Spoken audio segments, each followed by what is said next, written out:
আসসালামু আলাইকুম, সবাই কেমন আছেন? আশা করছি প্রত্যেকে অনেক অনেক বেশি ভালো আছেন। বরাবরের মতো আরেকটি নতুন স্পোকেন ইংলিশের ক্লাসে আপনাদের সবাইকে স্বাগত জানাচ্ছি। আজকে আমরা কয়েকটি সহজ সহজ ইংলিশ বাক্য শিখব, তাই মনোযোগ সহকারে অবশ্যই বাক্যগুলো শেখার চেষ্টা করবেন। তুমি কেমন আছো? How are you doing? যখন আপনি কাউকে জিজ্ঞাসা করতে চাইবেন তুমি কেমন আছো, তখন বলতে পারেন হাউ আর ইউ ডুইং। আমরা কিন্তু সাধারণত বলি how are you. Okay, so নতুন করে যদি কাউকে বলতে চান, নতুন একটা সেন্টেন্স শিখে রাখেন যে হাউ আর ইউ ডুইং অর্থ কিন্তু তুমি কেমন আছো। তুমি কি করো? What do you do?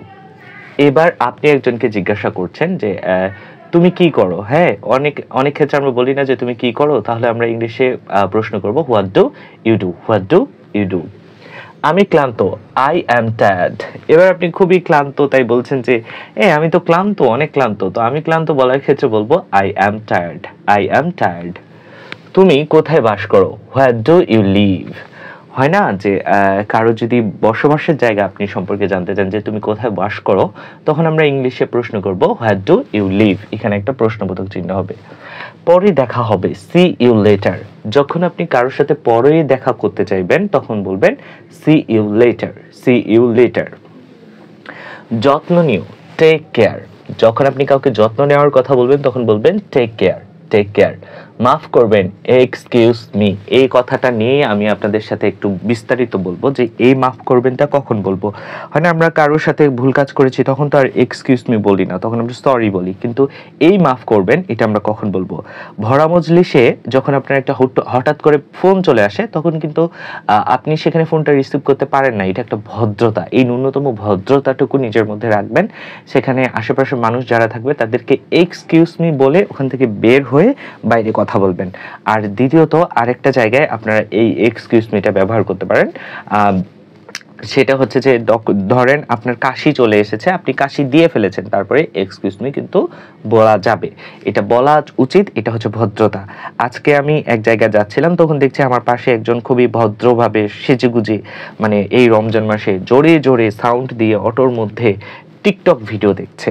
So এই ধরনের অভদ্রতাগুলো কখনোই করবেন না। আশেপাশে পাবলিক প্লেসে একটু ভদ্রতার সহিত চলার চেষ্টা করবেন। এটা আমার request, humble request to all of you. তোমার মোবাইল নাম্বার কি? What's your phone number? আপনি যখন কাউকে তার মোবাইল নাম্বার জিজ্ঞাসা করবেন তখন কি বলবেন? হোয়াটস your phone number. What's your phone number. এক সেকেন্ড অপেক্ষা করুন, হ্যাং অন আ সেকেন্ড। আমরা মাঝে মাঝে এটা কথার কথা বলে থাকি, কিন্তু এক সেকেন্ড অপেক্ষা কি করা সম্ভব? তো এক সেকেন্ড অপেক্ষা করুন বলার ক্ষেত্রে বলবো hang on a second. Hang on a second. দয়া করে বসুন, হ্যাভ আ সিট প্লিজ। এবার একজনকে বসার জন্য অনুরোধ করছেন, দয়া করে বসুন, তাহলে কি বলবেন? বলবেন have a seat please. Have a seat please. ধরে রাখুন, হোল্ড অন। যখন কোনো কিছু কাউকে ধরে রাখার কথা বলবেন তখন বলবেন হোল্ড অন। Excuse me. এই যে এইভাবে এটার ব্যবহার করবেন। আমি আলাদা করার জন্য অনুরোধ করছি, আই বেগ টু ডিফার। অনেকে হয়তো আমার ভয়েস শুনে একটু চেঞ্জিং পাচ্ছেন, কারণ কয়েকদিন থেকে প্রচুর কাশি, এই জন্য ভয়েস একেবারে ভারী হয়ে গেছে। আমি সন্দেহ করি, আই ডাউট ইট। আপনি যখন কাউকে সন্দেহ করবেন বা কোনো ক্ষেত্রে সন্দেহ করবেন তখন বলবেন আই ডাউট ইট। তো এগুলোই ছিল আজকের বাক্য। মাঝখানে কিছু কথা বলার কারণে ক্লাসে একটু বেশি হয়ে গেছে, তার জন্য আন্তরিকভাবে দুঃখিত। কিন্তু সেটাও শেখার জিনিস, সেটাও আপনাদের শিখতে হবে, জানতে হবে। পৃথিবীতে বাঁচতে হলে অনেক কিছু জানতে হবে। তো কেমন লাগলো ক্লাসটি অবশ্যই কমেন্ট করে জানাবেন, সবার সাথে শেয়ার করে দিবেন। দেখা হবে পরবর্তী কোনো ক্লাসে। ততক্ষণ পর্যন্ত সবাই ভালো থাকুন, সুস্থ থাকুন। আল্লাহ হাফেজ।